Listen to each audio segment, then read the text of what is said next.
नमस्कार। चलिए आज बात करते हैं एक बहुत ही आम लेकिन अक्सर परेशान कर देने वाली आदत के बारे में। किसी से बात करने के बाद उसी बातचीत को दिमाग में बार बार चलाना। आखिर ऐसा होता क्यों है? आइए इसे थोड़ा गहराई से समझते हैं।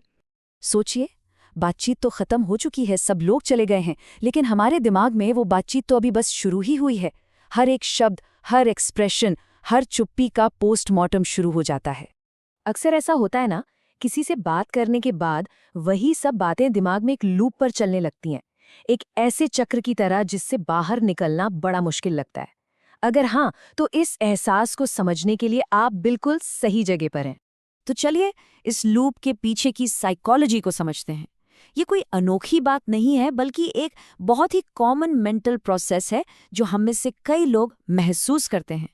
ये पूरा चक्कर अक्सर एक बहुत छोटे से सवाल से शुरू होता है। दिमाग में पहली आवाज आती है, अरे यार मैंने ऐसा क्यों कहा? और बस यही वो पहली चिंगारी होती है जो खुद की आलोचना की आग को हवा दे देती है। और फिर ध्यान खुद से हटकर सीधा सामने वाले पर चला जाता है। मन में अगला सवाल उठता है, पता नहीं उन्होंने मेरे बारे में क्या सोचा होगा। यहीं से चिंता की जड़ें और भी गहरी होने लगती हैं। और आखिर में ये सब एक गहरे सामाजिक डर में बदल जाता है। कहीं मैं अजीब तो नहीं लगा? यह विचार हमें अंदर ही अंदर परेशान और अकेला महसूस करा सकता है। पता है, इसी पूरे चक्र को ओवरथिंकिंग लूप कहते हैं। ये एक ऐसा कॉग्निटिव पैटर्न है जिसमें हमारा दिमाग किसी पुरानी सोशल बातचीत को बार बार दोहराता है, उसका विश्लेषण करता है और ज़्यादातर अपनी ही सोची समझी गलतियों पर जाकर अटक जाता है। असल में ना, इस लूप को दो बुनियादी इंसानी इच्छाएं चलाती हैं। एक तरफ हमें जज किए जाने का, गलत समझे जाने का और सामाजिक तौर पर नामंजूर किए जाने का गहरा डर होता है। वहीं दूसरी तरफ हम सब चाहते हैं कि लोग हमें स्वीकार करें, हमें अपनापन महसूस हो। बस इन्हीं दो ताकतों की खींचतान इस ओवरथिंकिंग को पैदा करती है। लेकिन अगर हम इसकी और भी गहराई में जाएं, तो एक मुख्य डर है जो इस पूरी प्रक्रिया को चलाता है। यही इस समस्या की असली जड़ है। तो इस सब के पीछे असली वजह क्या है? ये सिर्फ अजीब दिखने या कुछ गलत कह देने का डर नहीं है। नहीं, इसके मूल में कुछ और ही है। और वो वजह है रिजेक्शन का डर। जी हाँ, फियर ऑफ रिजेक्शन। देखिए, हम सब सामाजिक प्राणी हैं और हजारों सालों से हमारे पूर्वजों का जिंदा रहना इस बात पर निर्भर था कि वो अपने समूह का हिस्सा बने रहें।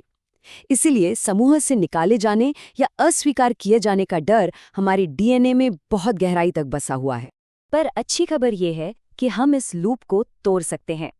तो चलिए अब समस्या से समाधान की ओर बढ़ते हैं। यहाँ 3 बहुत ही सीधे सरल कदम हैं जो इस चक्र से बाहर निकलने में मदद कर सकते हैं। तो इस चक्र को तोड़े कैसे? पहला कदम, दूसरों का दिमाग पढ़ना बंद कर दें। हमें ये मानना होगा कि हम कभी नहीं जान सकते कि दूसरे सच में क्या सोच रहे हैं। दूसरा, वर्तमान पर ध्यान दें। अतीत में उलझने के बजाय खुद को इस पल में, अभी में वापस लाएं। और तीसरा, मेंटल रिप्ले की एक लिमिट तय करें।